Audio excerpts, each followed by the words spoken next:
Allah ridha kepada kita, saat Allah ridha, Allah sayang sama kita, aku yakin ada kemanfaatan, bukan sekedar masuk ke dalam telinga ilmu kita, namun ada efek ilmu dan amal.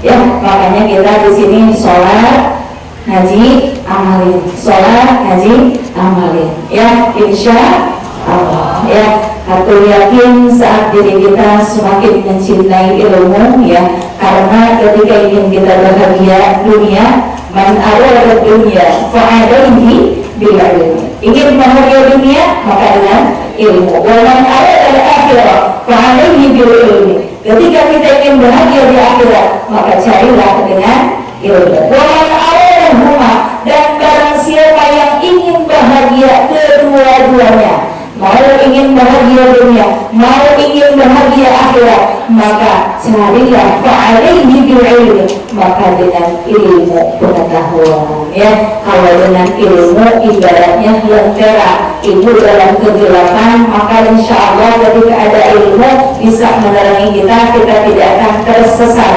Aku yakin ilmu pun yang akan bisa menyelamatkan kita. Maka ketika anak-anak kita adalah kalau masuk di kita sudah mengetahui salah satunya, ya, kewajiban wajib ala kulli muslimin, kewajiban kepada seluruh muslim, yaitu adalah melaksanakan seluruh perintah Allah, ya, dan juga wa ta'limuhum, dan bagaimana diri kita memberikan pengajaran kepada anak-anak kita dan kepada diri kita sendiri. Ketika diri kita memberikan bagaimana menjaga anak-anak kita untuk mencari ilmu, ya, karena sekarang bukan ilmu yang paling dasar bagi anak-anak kita adalah bagaimana ilmu mendekatkan diri kita kepada Allah Subhanahu wa Ta'ala. Yang kedua adalah ajarkan sholat. Mumpung ada ibu-ibunya, mumpung ada anak-anaknya,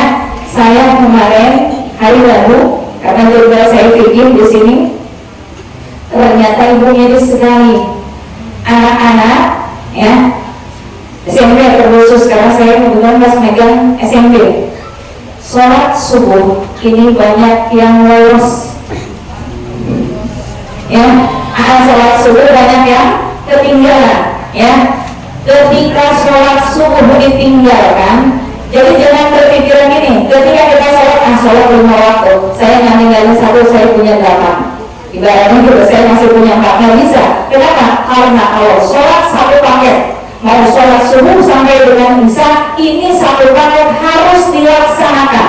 Ya, ketika anak-anak, Rasulullah memerintahkan, ketika anak-anak ajarkan sholat, ya, dari mulai usia 7 tahun. Mulai usia 7 tahun anak ajarkan sholat. Saat usia mencapai anak kita usia 10 tahun, saat dia ninggalin sholat, maka wajib dipukul. Wajib apa? Dipukul. Jangan kita nah, kalau udah makan berwaktu, nanti kamu sakit, nah, makan yang benar. Mau makan apa sih? Giliran sholat, anak nggak sholat, nggak apa-apa lah, masih ada esok. Hati-hati kita semuanya. Mumpung nih anak-anak di sini karena usianya kelas 5. Kelas 5 berapa tahun? Mau berapa tahun? 10. Nah, kalau nggak sholat udah dipukul. Ya, pukul bagian anak, bagian bawahnya. Biar apa? Biar mendidik. Saya kemarin terus terang seperti itu. Kenapa? Nih Umi bacain hadisnya ya. Saya bilang ke anak-anak, kalau tidak sholat, maka lalu dia pukul. Mau pukulnya kencang atau kencang banget, saya nggak ada terang-terang bilangnya. Mau kencang banget, kencang aja nih. Kenapa? Karena bilang lalu di situ. Maka saya mau ajarin kenapa? Kakinya pukul di situ, tapi di sini adalah menyiapkan juga melaksanakan kewajiban kita agar anak-anak kita jangan sampai ketika dia mau menghadapi aktivitas. Kenapa? Karena sholat subuh itu adalah utama, ya. Sholat subuh adalah utama. Saat diri kita bangun tidur, aktivitas yang pertama kita adalah sholat subuh. Kenapa harus sholat subuh? Karena sholat subuh adalah saat diri kita mau berkunjung kepada Allah. Laporan dulu. Ibu bangun tidur bersyukur dulu kepada Allah. Alhamdulillahilladzi ahyana ba'dama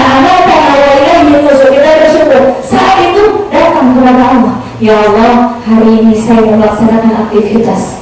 Ya Allah, saya hadir dulu kepadamu. Ya Allah, berkahi saya mau cari ilmu, saya mau kerja, saya mau melaksanakan seluruh aktivitas dari mulai pagi sampai dengan malam. Tolong jaga saya, tolong ridhoi saya, maka arahkan saya.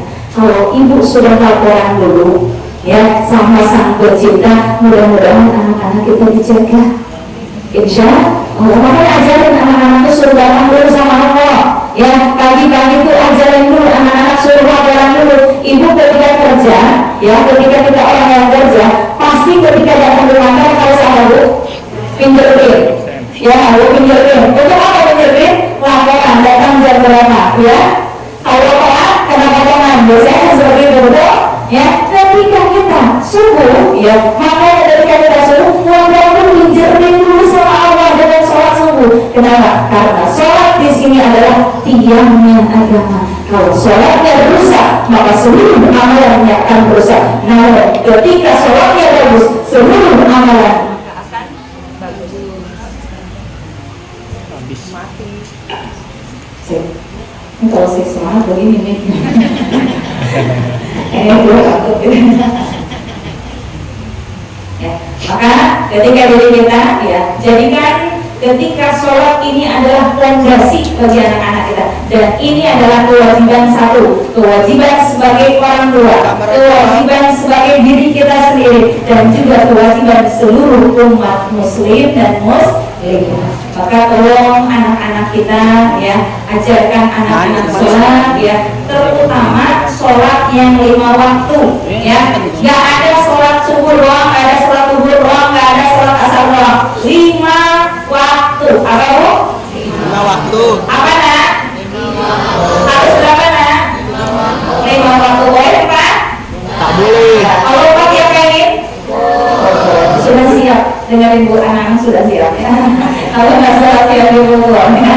Nah, ya bukan mengajarkan yang merasa tidak. Kenapa? Ini adalah pendidikan bagi anak-anak kita. Kalau sholatnya saja ditinggalkan, ya laporan saja sama Sang Penciptanya nggak ada, apalagi laporan sama kita.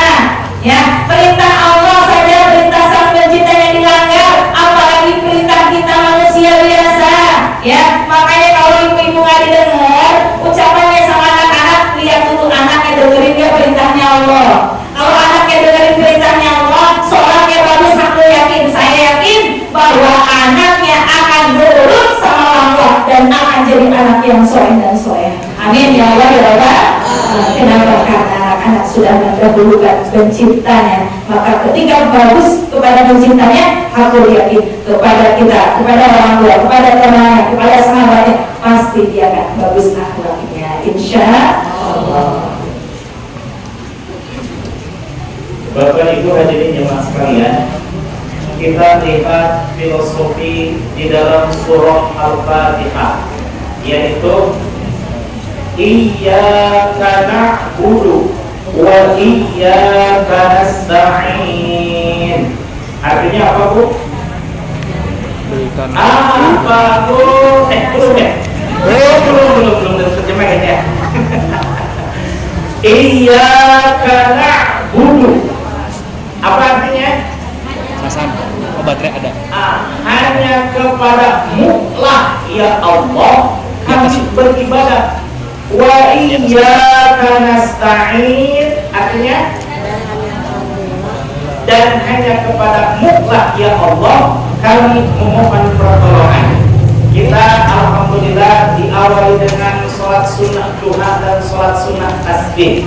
Ini adalah upaya kita dalam mengamalkan apa yang tertera di dalam Iyyaka na'budu, bahwa kita beribadah dulu, bahwa kita mengabdi dulu, bahwa kita melaksanakan apa yang diperintahkan oleh Allah Subhanahu wa taala. Wa iyyaka nasta'in, dan hanya kepadamu lah ya Allah kami mohon pertolongan.